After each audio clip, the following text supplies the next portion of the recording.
Hi everyone! My name's Brenda and welcome to the first video of my ultimate beginner's guide to selling on Depop. So I wanted to create this video series because as a beginner Depop seller, I realized I spent way too much time Googling information, going through a bunch of forums, and just trying to find my way, navigating how I can best sell my items faster. And so I wanted to create a video series that went step by step through the chronological orders of what I needed to know when setting up my Depop store so that hopefully it can help everyone else.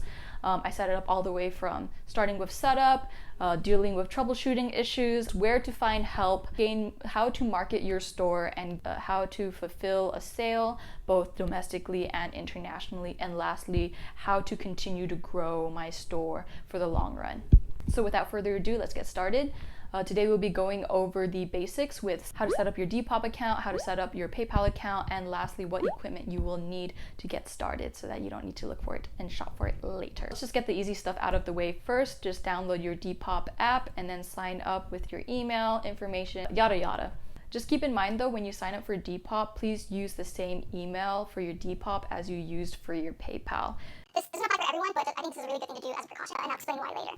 And then next, you have to set up your PayPal account. So go into PayPal, sign up also with your email, but this one, make sure you confirm your email to help verify your PayPal. And then the next thing to do is go into another page where you'll verify your bank. If you verify your bank information, it can be done either in two ways. You can either log into your bank account, or you can do the longer way that probably takes like 2 or 3 days, where PayPal inserts money into your bank account, less than $1, and then you will have to go into PayPal and verify the amount that they inserted into your account. And then after it's verified, they'll just take that money back. Those are the two ways to verify your bank account. Following from that, so now you have your Depop and now you have your PayPal set up. Go onto your Depop and connect your PayPal to your Depop account.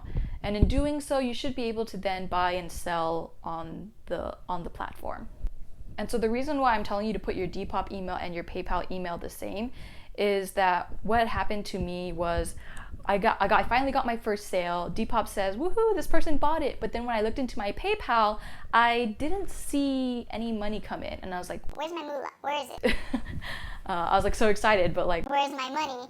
And I got the email to print a shipping label through Depop, through the ship with Depop option, which I don't recommend, and I'll explain that in a later shipping video. And at that time, one, I didn't know where my money is. Two, I could not print out my shipping label.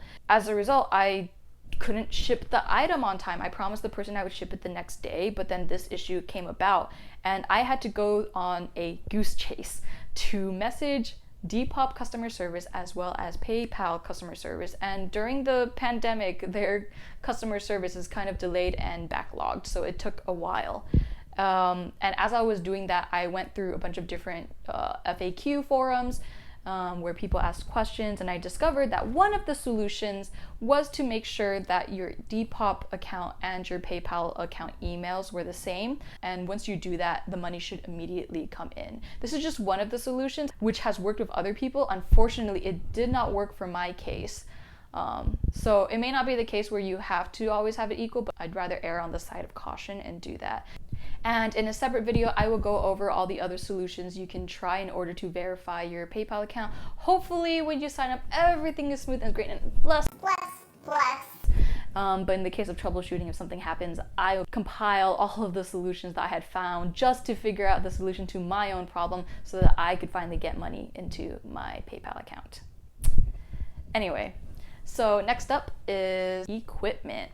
So for equipment, all you'll really need to start out with before getting fancy schmancy is you'll need your phone. Hopefully you have a recent phone with a decent camera. I'm currently using an iPhone, so most of my descriptions and how I talk about using the phone will most likely be through the point of view of an iPhone user. Next up, for beginners equipment, all you'll need is a simple background. It can be outside, it could be hanging on your wall, hanging on a door frame, or as well as laying it on the floor with maybe beautiful hardwood flooring, laying it over a blanket, etc., etc., etc.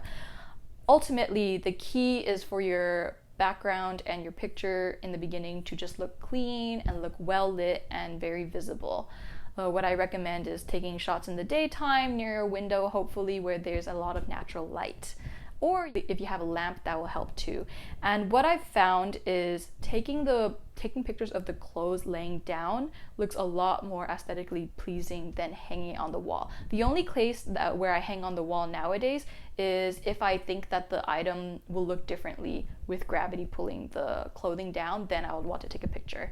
Or I just want to show the whole length of it. The other case is as you're taking pictures, you can model in them, but I'm going to explain to you the pros and cons of doing modeling in the third video, I think. Third, fourth video, one of them. So next up is equipment. You only need about 6 things. So the first is your iPhone for taking pictures as well as using and working on the app. The second one is a nice background, which can be free as you take it on the wall, on the floor, on the blanket, outside, near, as long as your picture has good lighting and is visible, then that's a good start. And third is a kitchen weight scale. You can also buy a shipping weight scale, but I found that kitchen weight scales work perfectly fine for me.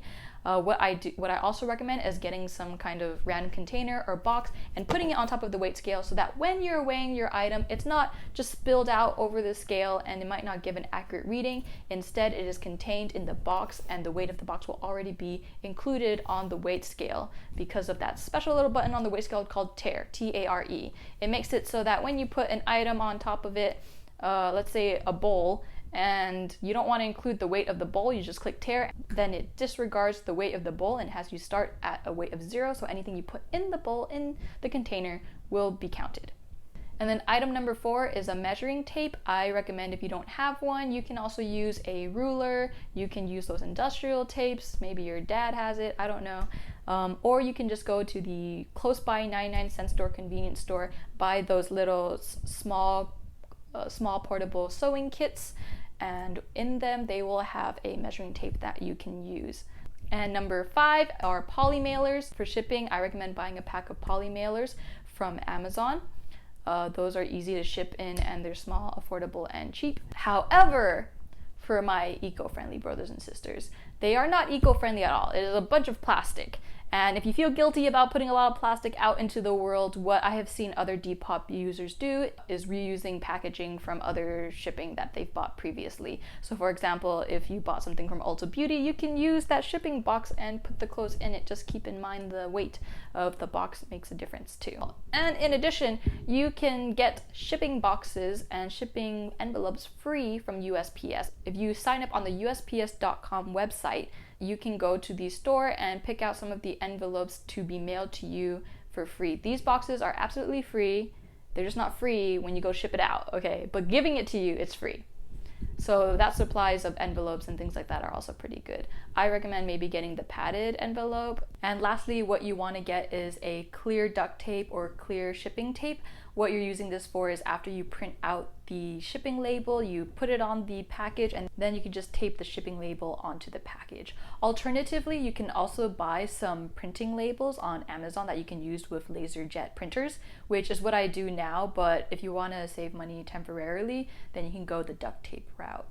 And that is all for this video. So today you should have set up your Depop account, your PayPal account be verified, and then also have all of your equipment ready. As we're going through this series, there will be a good number of steps that you'll need to take, as well as a lot of good information regarding shipping and other things. So what I've decided to do is that in the description box, I've linked a document that'll have a post-video action item checklist. So you can go over what it is you should do after having watched the video.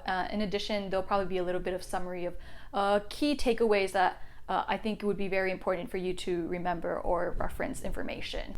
And that's all for today's video. Thanks so much for watching. If you enjoyed it, please give it a thumbs up and comment down below if you happen to have any questions, and also fellow sellers in the community. I know I'm just one seller sharing my experiences and knowledge that I know, so if you have anything else to add, please share it down below with our fellow beginner sellers as well. And look forward to the next video where we will be talking about how to optimize our Depop listing with description best practices, how to take really good clear photos or decent photos, and lastly going over how to gauge pricing for your item. See you guys then. Thanks. Bye.